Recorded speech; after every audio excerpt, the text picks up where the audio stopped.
Assalamualaikum warahmatullahi wabarakatuh, Pak. Waalaikumsalam warahmatullahi wabarakatuh. Di sini saya mau ngasih unjuk dulu kalau saya sebenarnya bahagia, happy juga karena tim broadcastingnya FKIK sekarang udah berproses, terus juga sudah punya kesempatan yang luar biasa ya Pak. Hari ini saya punya kesempatan bersama dengan tokoh FKIK bisa wawancara langsung sama Pak Dekan FKIK Unjar. Terima kasih Pak untuk waktunya. Jadi saya juga berharap saluran kita ini, view kita nanti review yang bakalan nonton juga punya informasi yang bermanfaat dan juga punya kesempatan belajar lebih baik di FKIK.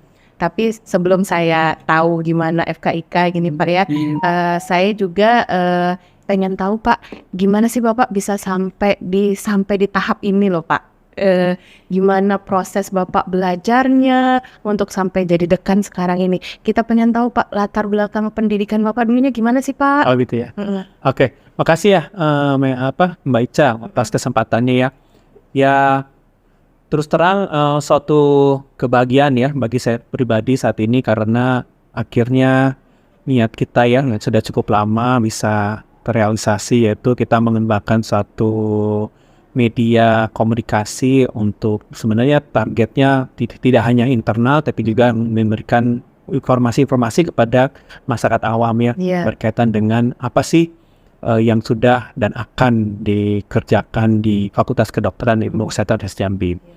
Oke, untuk pertanyaan pertama nih, jadi malu-malu juga ya kenapa ditanya masalahnya. Tapi saya akan mencoba ya bercerita. Jadi memang saya menamatkan pendidikan kedokteran di Fakultas Kedokteran Jambi, Pajajaran ya, Bandung. Kemudian lanjut pendidikan spesialis. Saya di bidang bedah ortopedi dan traumatologi pada tahun 2022. Kemudian setelah menyelesaikan pendidikan, kebetulan saya mendapat anugerah ya rezeki, saya diterima menjadi staf dosen di waktu itu masih program studi pendidikan dokter ya, di Fakultas Kedokteran. Kemudian 2011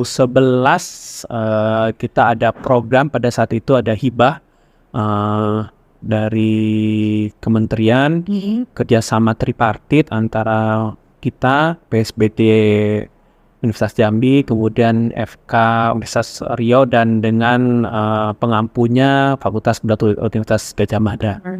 Pada saat itu saya mendapat kesempatan untuk melanjutkan pendidikan S3 dan selesai 2016-an lah ya kalau nggak salah. Nah dari situlah makanya awalnya saya menjadi dosen biasa tahun 2005 ya. Kemudian selesai pendidikan waktu 2007, bekerja di sini ya. Pada saat itu seperti tadi disampaikan masih program studi ya, kegiatannya masih perkuliahan, waktu itu masih pengampuan dari Fakultas Kedokteran Universitas Sriwijaya ya. Dalam perjalanan saya mendapat kepercayaan waktu itu menjadi Puket ya, pembantu ketua, waktu itu masih PSBD ya. Ketua program studinya pada saat itu mendiang Dr. Charles Apul Semanjuta SPOT konsultan. Kemudian pada tahun 2020 saya dipercaya untuk mengembang jadi wakil dekan bidang akademik kerjasama dan inovasi. Dan pada saat pemilihan dekan yang pertama kali di FKIK Unjar itu pada tahun 2016 ya, jadi wakil dekan. 2020 pada saat itu ada proses pemilihan pertama di FKIK Unjar dan saya mendapat kepercayaan untuk memimpin sebagai dekan. Memang tugas menjadi dekan ya cukup berat, namun begitu ada ya kepuasan juga kalau kita bisa mengembangkan institusi ini menjadi lebih baik lagi. Iya. Sebenarnya pertanyaannya tuh simple ya Pak, jawabannya jadi banyak gitu ya. Iya betul. Sebenarnya selain itu juga kita menunjukkan ke mahasiswa proses itu kan semua berjalan, ada prosesnya, ada perjuangan ya. Betul. Pasti nggak langsung instan, nggak langsung instan kita langsung duduk memangku jabatan dan itu. Menurut saya yang harus diambil isi dari perjawabannya itu sebenarnya itu untuk mahasiswa. Esensinya ya. Iya. Terus juga pasti pengalamannya menarik kan Pak, mulai dari S1-nya terus jadi ngambil spesialis gitu. yang saya pengen tahu nih, kenapa Bapak sangat tertarik di spesialis ortopedi? Apakah emang ada pengalaman khusus atau ada gimana sampai Bapak kepengen pas koas kah atau apa yang punya pengalaman, saya pengen banget tuh mendalami bidang itu gitu. Oke, masih pertanyaannya. Jadi selesai saya pendidikan kedokteran dari Fakultas Kedokteran Universitas Jambi, pada saat itu kan kita wajib PTT ya pada saat itu ya. Waktu itu saya mendaftar, dapat dipanggil untuk di Jambi sini. Di Jambi, kemudian saya mendapat penempatan di Rumah Sakit Umum Raden Matahir. Pada saat itu saya ditugaskan dokter jaga UGD dan di Bangsal Bedah. Ya. Kemudian pada perjalanan kita banyak berinteraksi dengan dokter-dokter spesialis bedah ya, pada saat itu Dokter Izwan Saat spesialis bedah, almarhum Dokter Zueni Harahap spesialis bedah, kemudian termasuk mendiang Dokter Charles. Ya. Dan saya banyak berinteraksi dengan mendiang Pak Charles, dan pada saat itu mungkin saya mulai terbangun ya. Ada trust dan ketertarikan, betul, ketertarikan. Dan pada saat itu mendiang Pak Charles banyak membimbing ya. Waktu itu saya diminta untuk presentasi kasus, ada 2 kasus saya presentasi di pertemuan, pada saat itu pertemuan ahli bedah tulang ya, banyak Pak mau itu, kemudian dan didorong untuk mendaftar di Unpad, dan beliau banyak membantu mendiang banyak membantu, dan alhamdulillah keterima dan berproses sampai saat ini. Oke, berarti pengalamannya emang menariknya memang karena lama ya berinteraksi waktu itu di waktu dinas PTT itu. Oke, nah tadi kan kita masuk ke awal pendidikan ya Pak, dan kita pengen tahu nih Pak, bagaimana kesan Bapak waktu mulai menjabat jadi dekan di sini? Oke. Kalau berkesan ya memang ya, pada saat pertama mengemban memang pada saat itu saat pelantikan ya, Pak Rektor memberikan amanah tugas berkaitan dengan penguatan tata kelola di Fakultas Kedokteran Universitas Jambi. Yang utama tata kelola. Betul ya. Karena pada saat itu kita FKIK ini kan ada 5 ya. Kedokteran, kemudian keperawatan, kemudian Kesmas, kemudian psikologi dan farmasi.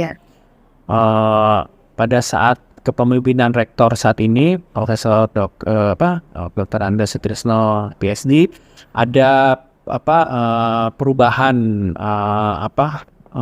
penyusunan struktur organisasi tata kelola di universitas, di mana ada beberapa fakultas yang sebelumnya tidak ada dalam OTK digabung, merger. Termasuk itu waktu itu ada kesehatan masyarakat ya.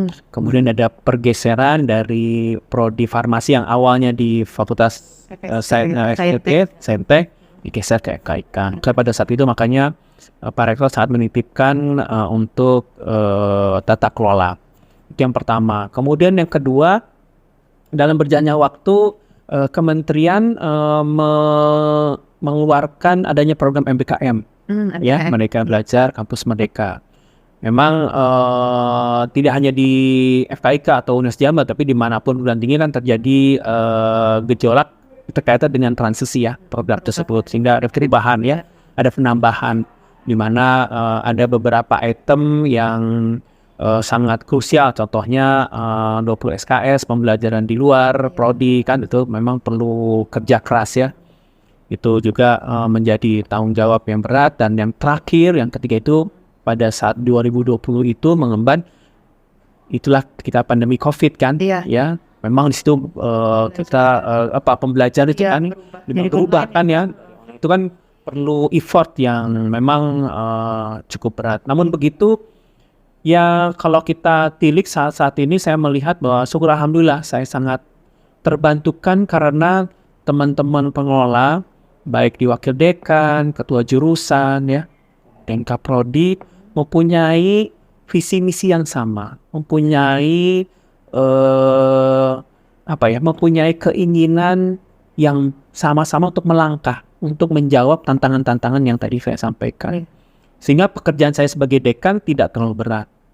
Ya, jadi memang pada saat ini saya menyampaikan banyak apresiasi dan terima kasih pada pengelola ya, wakil dekan, kemudian ketua jurusan, sekretaris jurusan, kaprodi ya, di mana mereka mempunyai komitmen, tanggung jawab, ya, di mana proses pembelajaran itu bisa berjalan.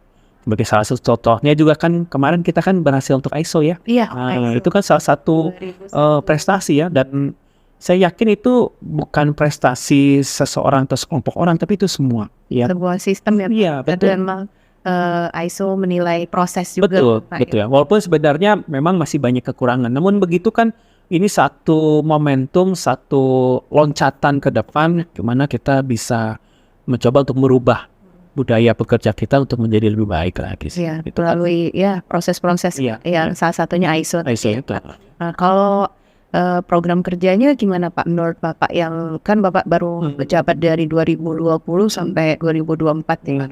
Program kerja Bapak yang saat ini sedang Bapak jalankan bagaimana Pak? Oke, terima kasih. Berkaitan dengan program kerja, karena Fakultas Kedokteran dan Ilmu Kesehatan Jambi merupakan bagian dari Universitas Jambi, kita memiliki Renstra ya, baik di Renstra di universitas, kemudian kita terjemahkan di Renstra di fakultas, kemudian teman-teman di jurusan juga mempunyai Renstra untuk bagaimana caranya proses tujuan yang kita susun ke depannya menjadi satu langkah.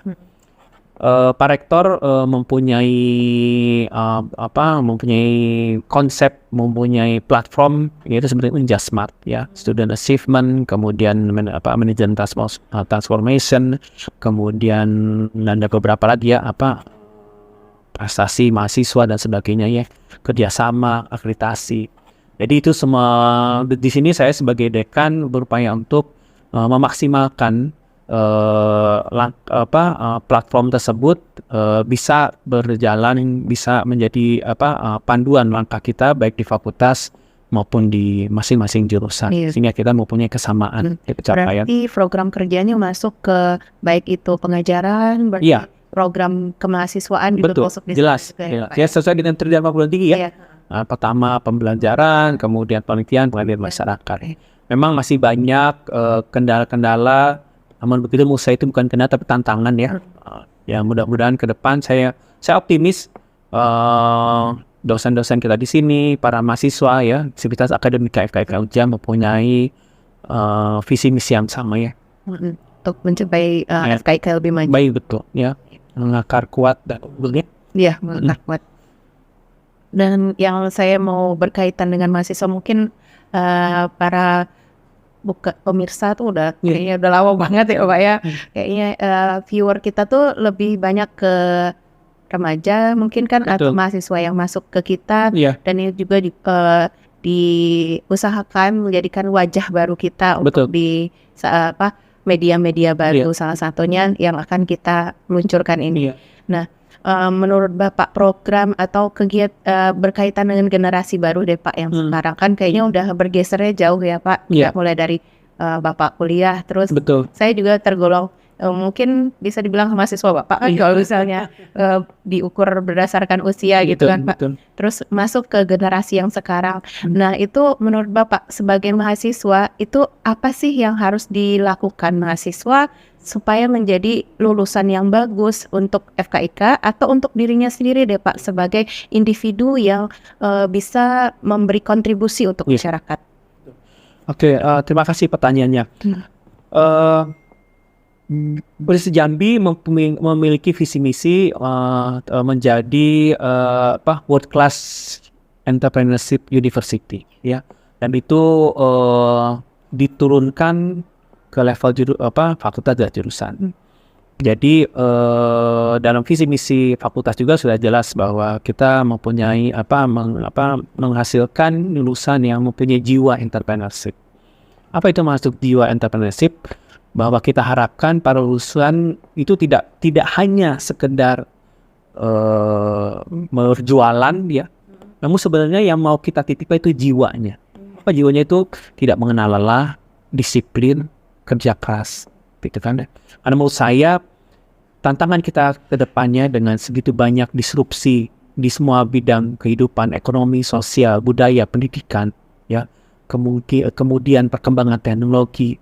Saat ini kita melihat dengan kasat mata sekali ya, gadget ya, teknologi gadget sekarang udah ada artificial intelligence, sudah kita bicara big data, ya mau tidak mau para lulusan ini harus siap terjun ke masyarakat, tidak lagi pada konsep lama mendaftar menjadi negeri ASN. Bukan mencari pekerjaan, tapi menjadi buka. Betul. Jadi harapannya para lulusan ini mempunyai jiwa untuk mengembangkan dirinya, ya.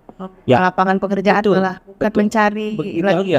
Jadi sebenarnya itu yang menjadi sesuai dengan visi misi dari kementerian, ya seperti itu. Karena karena negara sepertinya sudah tidak sanggup lagi untuk menerima itu ya, kemampuannya udah keterbatasan. Jadi mau tidak mau mengembangkan. Jadi ya harapannya calon mahasiswa di sini yang ingin belajar di FKIK, ya. Di sini kita punya 5 seperti yang saya sampaikan, ada jurusan kedokteran, keperawatan, kesehatan masyarakat, farmasi, dan psikologi, ya. Di samping mendapatkan keilmuan sesuai dengan core ilmunya, namun begitu juga kita ingin menggali, kita ingin mengasah kemampuan entrepreneurship. Saat ini saya dibantu oleh Wakil Dekan Bidang Kemahasiswaan dan Alumni, Pak Nofran Eka Saputra. Beliau mempunyai gagasan-gagasan dan mempunyai program-program yang sangat banyak, ya. Sebenarnya ada talenta, ya, fasilitasi entrepreneur dengan talenta mahasiswa itu. Jadi dan banyak juga program-program pemerintah yang PMW, ya, PKP, itu sebenarnya itu kan ingin menggali potensi mahasiswa, ya, bagaimana kiranya mereka tidak hanya pintar di keilmuannya, namun begitu mereka juga mempunyai akademik, mereka punya kemampuan, sehingga seperti yang tadi Mbak Ica sampaikan kan, jadi mereka tidak hanya mencari pekerjaan, tapi mereka bisa membuka pekerjaan, ya, itu jadi memberikan dampak positif pada lingkungannya, minimal di keluarganya, seperti itu, ya. Jadi itu harapannya memang tidak seperti membalikan tangan, ya.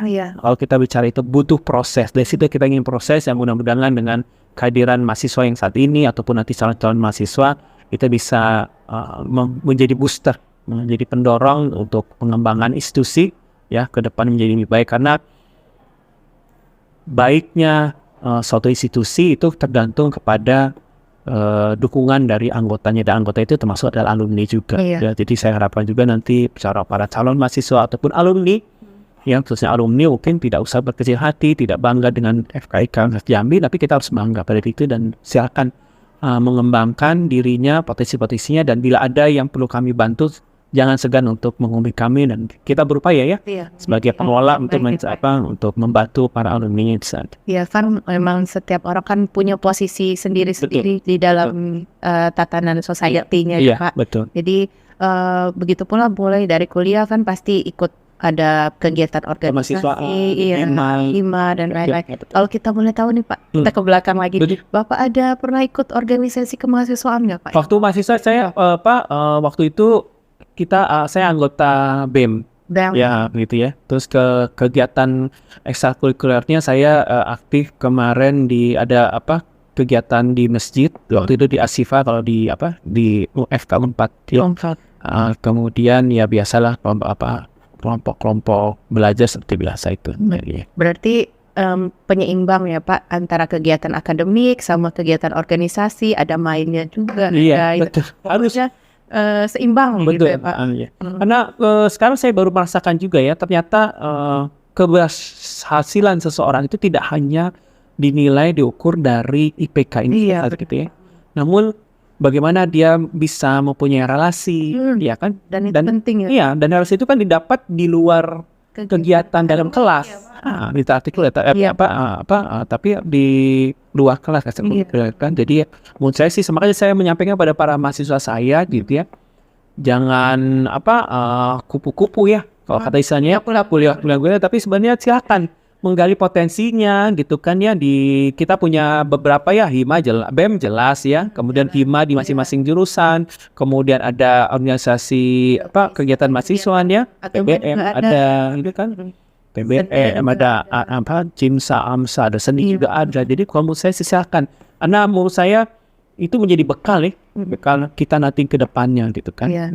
Berarti banyak kegiatan mahasiswa yang kita fasilitasi ya Betul. Pak di bawah FKIK Iya, tentunya ya. betul sekali. Dan ini tentunya nggak melulu kita memproses mahasiswa kita di sini untuk kegiatan belajar, Iya. tapi punya keseimbangan Iya, juga untuk betul. mahasiswa berkegiatan di FKIK Unja ya. Sepakat itu. Dan saya juga pengen tahu pendapat Bapak mengenai generasi sandwich.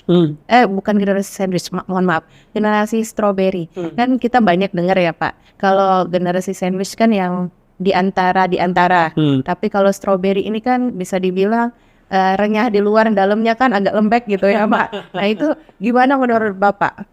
Apakah gimana caranya kita bisa menghindari supaya nggak muncul di generasi selanjutnya, atau mahasiswanya ngerasa oh saya tuh masuk ke sana nggak ya, atau saya harus bersikap seperti apa, saya harus berproses seperti apa supaya saya lebih tangguh gitu. Iya, betul.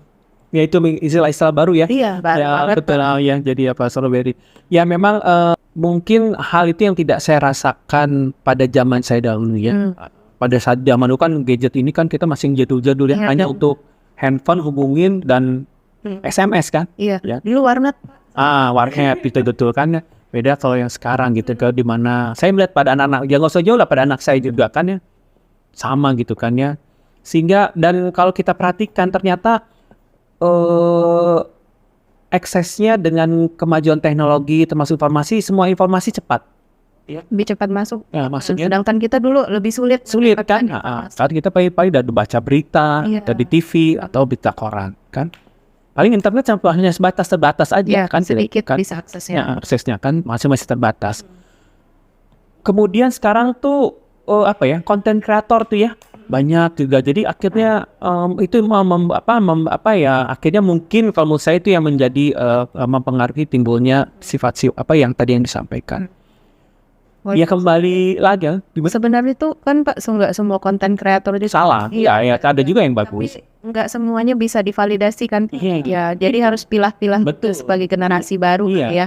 Jadi harus lihat latar belakangnya dia menyampaikan Iya. saya tentang kesehatan misalnya Betul. gitu kan. Apakah dia punya latar belakang yang Iya. sesuai dengan Iya. apa yang disampaikan, atau cuma experience Iya. dia sendiri gitu. Karena sekarang ukurannya bukan isinya tapi berapa banyak like kan. Iya, like Itu- dan viewernya. Iya apa. itu. Jadi akhirnya menurut saya banyak berita-berita yang akhirnya belum tentu ada kebenarannya gitu kan ya, karena mereka ingin mengejar jumlah viewer dan like-nya itu kan. Jadi Pendekatannya dari sana ya. iya dari situ. Jadi menurut saya sih dengan kembali kepada pertanyaan Mbak Ica ya, kembali kita harus mempunyai pemahaman bahwa informasi itu penting, tapi kita harus bisa memilah. Ya, baik kita menerima atau memberikan. Iya. Ya, apakah mempunyai dampak positif, nilai tambah, gitu kan? Tidak hanya sifatnya hanya untuk yang ringan, tapi sebenarnya ternyata aksesnya nggak bagus sih. Iya. Jadi kembali itu bahwa kita harus punya pemahaman ya, menurut saya, pemahaman bahwa belum tentu apa yang kita itu sesuai dengan konteksnya gitu Iya. kan ya, sehingga perlu kita punya jati diri, yaitu dibangun kembali pada konsep berdiri sendiri, kemudian agama jelas, sosial kultural. Itu terkadang sekarang kan sosial kultural budaya sudah menjadi batasnya nggak itu ya, Agak bias gitu. bias ya. Dengan ada yang kondisi yang sekarang. Iya, betul. Jadi intinya dia harus mampu saring dulu, Iya. filter dulu apa yang dia dapat, dan tuh dia kembalikan, dia butuh informasi itu bermanfaat atau tidak, Betul. dan bisa membangun dirinya atau Iya. tidak. Jadi menghindari generasi sandwichnya, generasi strawberry-nya akan lebih baik gitu Iya, ya Pak, dibanding betul. memang dunia kerja saya amati sekarang banyak generasi yang udah masuk kerja terus ternyata nggak sesuai, terus mundur. Sebenarnya belum, ya silakan dicoba dulu, jalankan dulu, dapatkan informasi sebanyak-banyaknya, baru bisa kita bilang saya mampu atau tidak gitu. Iya. Dan ini balik lagi ke pribadi ya Iya. Pak.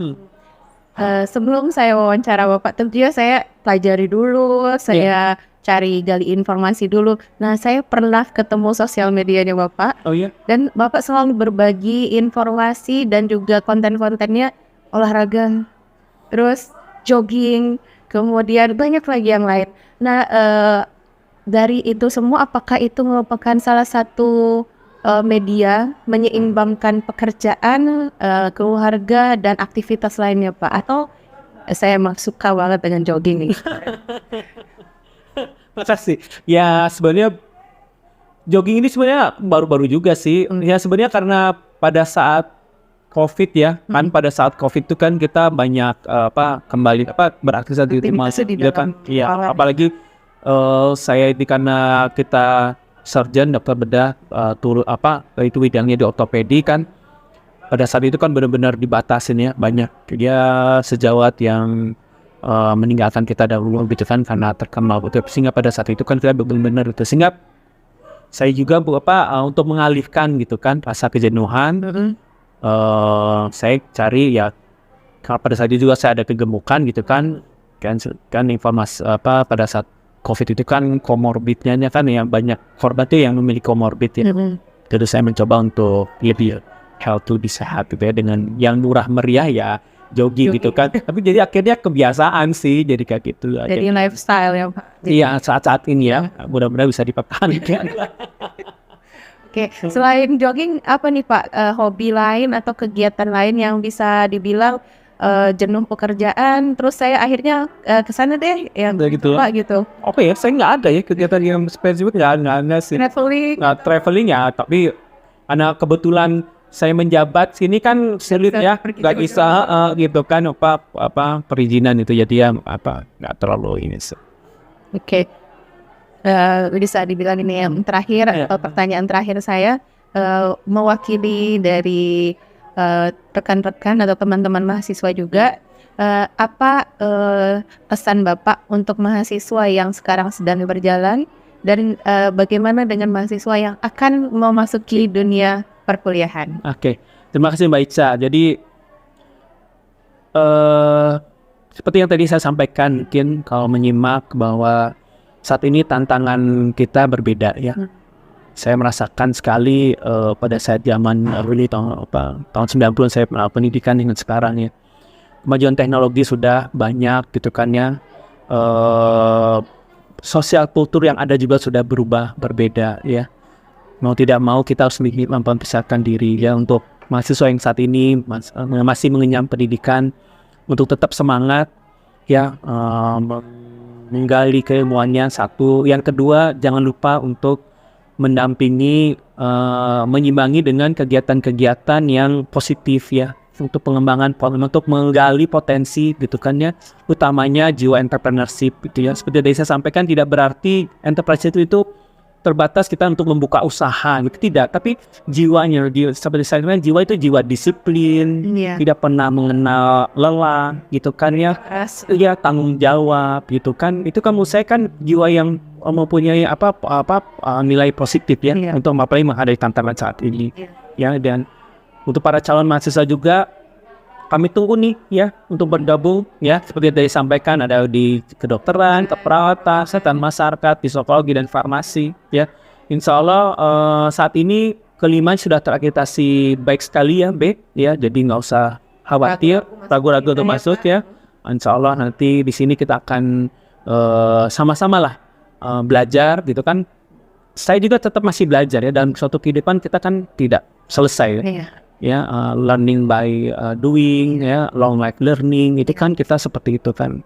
Karena saya yakin pengen maju pasti terus belajar. Iya betul ya. Jadi ya saya harapkan nggak usah segan, nggak usah takut. Kami harapkan anak-anak muda yang berprestasi, yang mempunyai jiwa yang baik, yang kami tunggu kehadiran dan FKIK. Iya betul ya. Kalau gitu memang perlu, semuanya juga perlu dikembangkan ya Pak. Teman-teman juga yang masuk ke sini kita usahakan punya media untuk dia berkembang. Iya, betul. Salah satunya juga tentunya ya dunia broadcast, mungkin ada yang suka di sini. Kita ajak kami harapkan lah dia ya punya itu ya, content creator gitu kan. Kita terkadang ya dunia kedokteran dan kesehatan lainnya kan sangat luas ya. Dan apalagi sekarang kan ya penyakit banyak, gangguan-gangguan banyak dan lifestyle ya itu Konsultasi. iya menurut saya sih Pasti banyak yang kepengen. saya harapkan dengan podcast ini nanti ke depan-depannya nanti setiap teman-teman di masing-masing jurusan bisa ikut gabung ya, sharing keilmuannya. Jadwalkan Pak. Betul, betul. Kemudian Terima kasih. berikutnya lagi pasti ada broadcast yang Iya, lainnya. iya. Oke. Setelah semua yang saya tanyakan tadi, saya mengucapkan terima kasih Sama-sama Mbak Ica. untuk jawabannya, terus penjelasannya dan juga waktunya terutama. Iya, sama-sama. Karena saya yakin Bapak pasti punya aktivitas yang banyak dan padat. Iya. Terima kasih banyak Bapak Sama-sama, Mbak sudah Ica. memberikan waktu yang cukup untuk kami berdiskusi Iya. dan bincang-bincang sedikit mengenai FKIK. Iya. Dan tentunya orang pemirsa itu kadang-kadang tertariknya dengan yang sifatnya personal. Alhamdulillah kita udah dapat suara dari Bapak gimana Iya. latar belakangnya seperti apa. Terima kasih banyak. Sama-sama. Baiklah saya tutup Pak ya. Iya, Assalamualaikum sama. warahmatullahi wabarakatuh. Terima kasih banyak. Sama-sama. Waalaikumsalam warahmatullahi wabarakatuh.